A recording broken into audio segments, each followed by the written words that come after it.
दोस्तों, मुंबई वो शहर जो कभी सोता नहीं, जिसकी रगों में चौबीसों घंटे जिंदगी दौड़ती है। लेकिन कहते हैं इसी शहर की कुछ सड़कें, कुछ रातें और कुछ सवारियां ऐसी होती हैं जो कभी खत्म नहीं होती। तो आज की कहानी एक ऐसी ही आखिरी कैब की है। एक ऐसा सफर जो शायद मंजिल के लिए नहीं बल्कि एक जाल में फंसाने के लिए था। कहानी का सेंटर है निशा, 26 साल की लड़की। एक थका देने वाली नाइट शिफ्ट के बाद बस किसी भी तरह घर पहुंचना चाहती थी। घड़ी में रात के ठीक 3 बज रहे थे। आंखों के नीचे काले घेरे थे और दिमाग पूरी तरह सुन। बस एक ही ख्याल था, घर पहुंचूं और बस सो जाऊं। उसने अपना फोन निकाला और कैब ऐप खोला। और बस यहीं पर कुछ ऐसा हुआ जिस पर शायद उसे उसी वक्त ध्यान देना चाहिए था। फोन की स्क्रीन पे एक नाम चमका। Driver Mahesh Patil, ETA 3 minute. नाम पढ़ते ही निशा के माथे पर हल्की सी लकीरें खिंच गईं।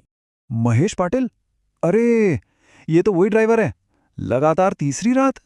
ये थोड़ा अजीब था।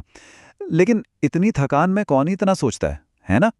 ठीक 3 मिनट बाद अंधेरे को चीरती हुई 2 हेडलाइट्स उसकी तरफ बढ़ीं।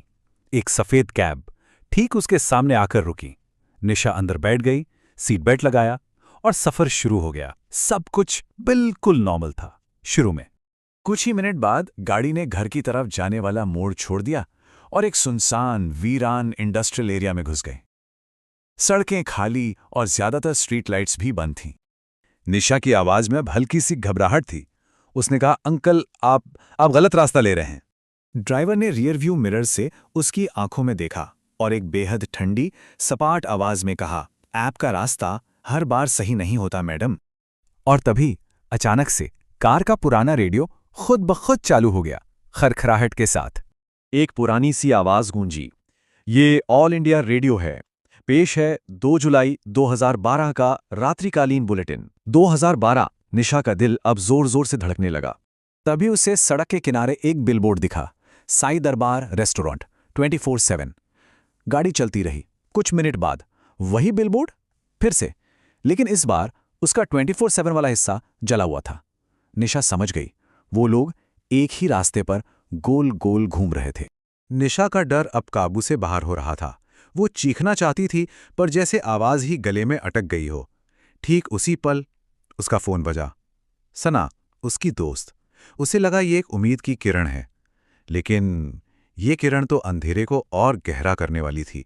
फोन पर सना चिल्ला रही थी, निशा, तू है कहाँ? तू तो अभी तक ऑफिस के गेट से निकली भी नहीं है। ये सुनते ही निशा के कानों में एक सन्नाटा सा छा गया। उसके हाथ बुरी तरह कांप रहे थे। उसने उन्हीं कांपते हाथों से कैब ऐप खोला और अपनी ट्रिप हिस्ट्री पर क्लिक किया। जो सच उसकी आंखों के सामने आया वो नामुमकिन था।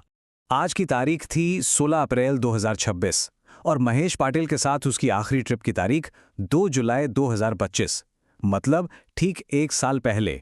तभी ड्राइवर की वही शांत लेकिन अब बेहद दर्द भरी आवाज आई। 1 साल पहले इसी रास्ते पर मैं भी एक सवारी को घर छोड़ रहा था, लेकिन मैं खुद कभी घर नहीं पहुंचा। मैडम, मैडम उठिए, किसी ने उसे झंझोड़ा। निशा ने झटके से अपनी आंखें खोली। वो ऑफिस के बाहर बेंच पर सो रही थी। सामने गार्ड खड़ा था। तो क्या ये सब एक भयानक सपना था? सना भी दौड़कर उसके पास आई। अरे, तेरी कैब तो बुक ही नहीं हुई थी, तू यहीं सो गई।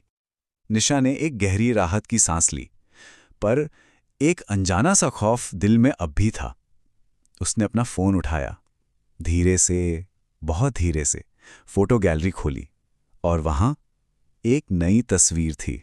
तस्वीर का टाइम स्टैम्प था सुबह के 3:33, 3:33 AM। वो तस्वीर उसी कैब के अंदर से ली गई थी। ड्राइवर की सीट खाली थी, लेकिन रियर व्यू मिरर में महेश मुस्कुराते हुए सीधा कैमरे की तरफ देख रहा था। कहते हैं मुंबई में जिंदगी कभी नहीं रुकती, लेकिन कुछ लोग कुछ रास्तों पर हमेशा के लिए अटक जाते हैं। तो अगली बार जब रात की आखिरी कैब बुक हो तो एक बार सोचिएगा जरूर, कहीं वो सफर आपको घर नहीं किसी और ही जगह ले जाने वाला तो नहीं।